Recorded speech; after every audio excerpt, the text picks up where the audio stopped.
friends. Today we're going to read this story. It is called Thunder Boomer, and this story is written by Shutta Crum and illustrated by Carol Thompson.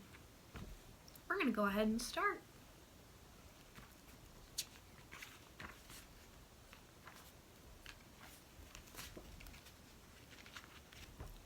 The day is hot.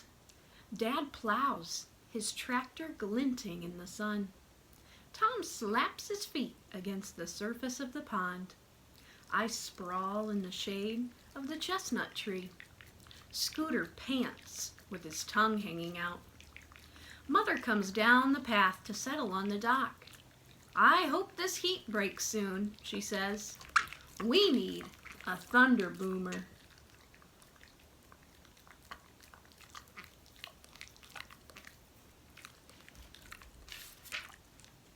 Suddenly, there's a soft touch tease. A leaf tips over, and then another. Feel that breeze, says Tom. Scrambling to my feet, I stretch my arms and try to catch each welcome gust of wind. But then, the air turns chilly. Dark clouds hide the sun.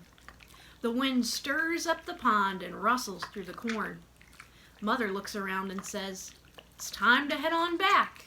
A storm is on the way."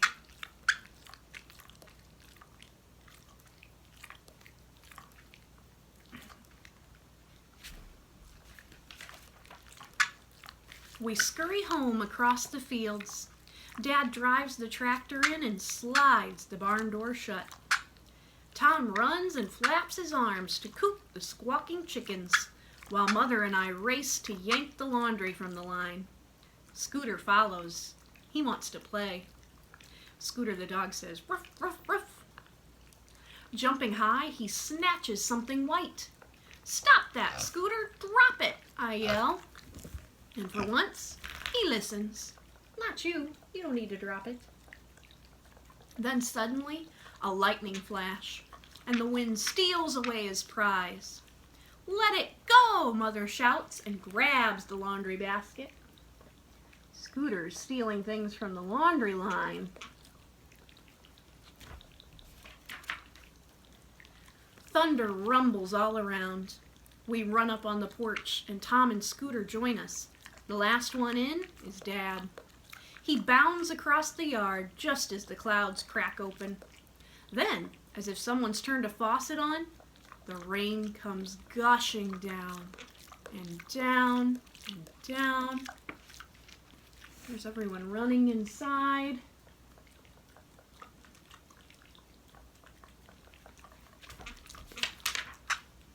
Something flutters by the shed.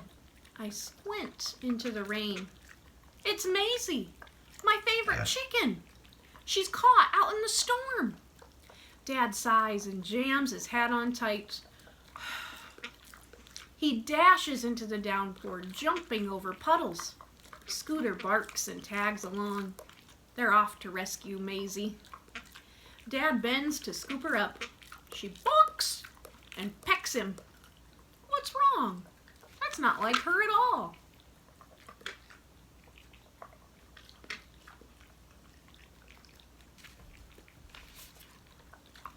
As soon as they return, Mother herds us all inside. Dad is drenched. From draggled hat to soggy shoes, he slips and squishes by, carrying grumpy Maisie. Scooter's claws click-clack until he gets his footing. Then, starting from his drippy head, he twists and shakes and spatters us with rain. Dad puts Maisie down, and she stalks across the floor, complaining with each haughty step. Mother sops up puddles, while Tom and I rush room to room, slamming the windows shut.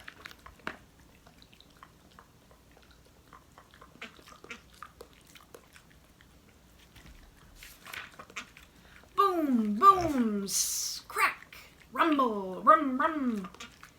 There's another bolt of lightning, and when the thunder follows, it makes the whole house shake. Scooter's scared. He hides his head beneath the couch, but the rest of him won't fit. A thunder boomer's here. Gusting rain pelts the roof.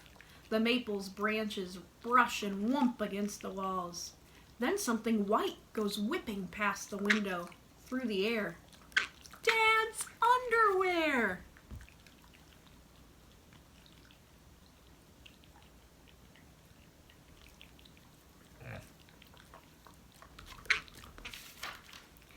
Tom and I start laughing, and when we finally stop, we hear a pinging sound. Oh no, Dad mutters. Hail! And he slumps into his chair. Hail could shred the corn's green leaves. It could dent our metal roofs. Scooter whines. He doesn't like the noise. I put my arms around him and stroke his quivering side. Shh, it's all right, I tell him. That's just the thunder boomer showing off. Then the hail comes clinking down, ringing harder, louder, faster.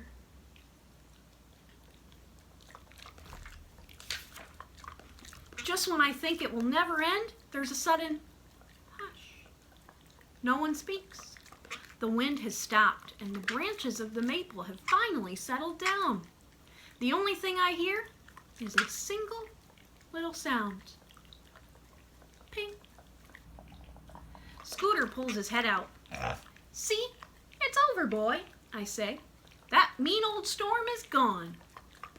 Suddenly, Maisie flutters from Dad's chair, where she's been sulking for a while. She marches through the kitchen straight up to the door. Scooter scrambles after her. They both want out right now.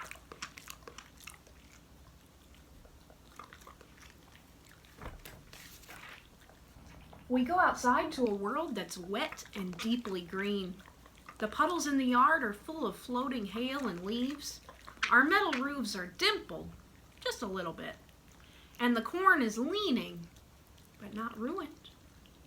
Scooter sniffs and noses around, his tail high in the air. He hauls up something soggy and drags it through the mud. It's Dad's underwear.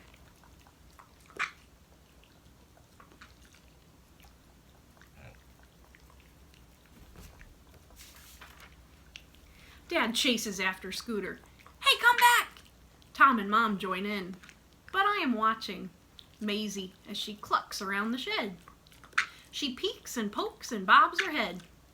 What is she searching for? Why has she been so grouchy? Suddenly she ruffs her feathers. What has she found? Maisie! Squawk, squawk, squawk.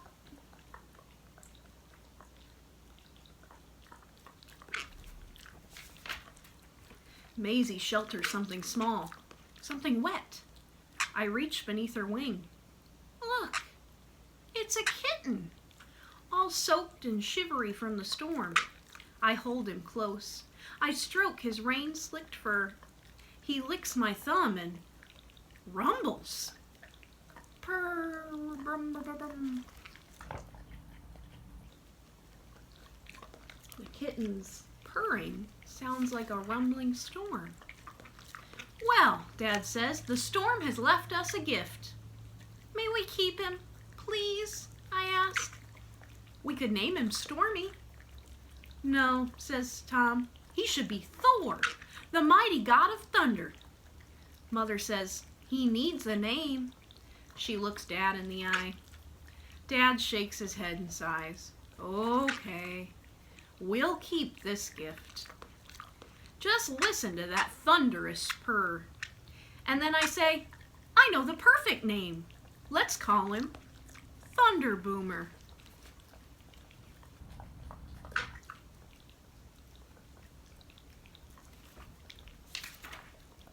Now the air smells sweet as butter. Everything's washed clean.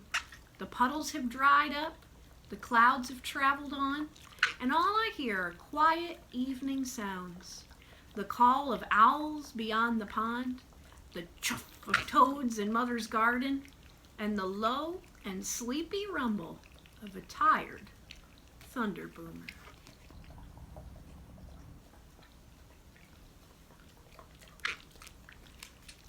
Now this story was really great for visualizing. And if you're in my class, you know that visualizing means the story gives you a lot of describing words or adjectives that tell you about what's happening, and it gives you a really good picture in your brain. So even though there are some great pictures in this story, I can picture what's happening in my brain because of the describing words. There's also a simile on that very last page. Now the air smells sweet as butter. Similes, if you remember, are when we compare two things using the words like or as, and that uses the word as. Sweet as butter. There may have been some others in here too with all those great describing words. All right, once more, the author of this story is Shutta Crum, S-H-U-T-T-A C-R-U-M. Thunder Boomer. Thanks for listening.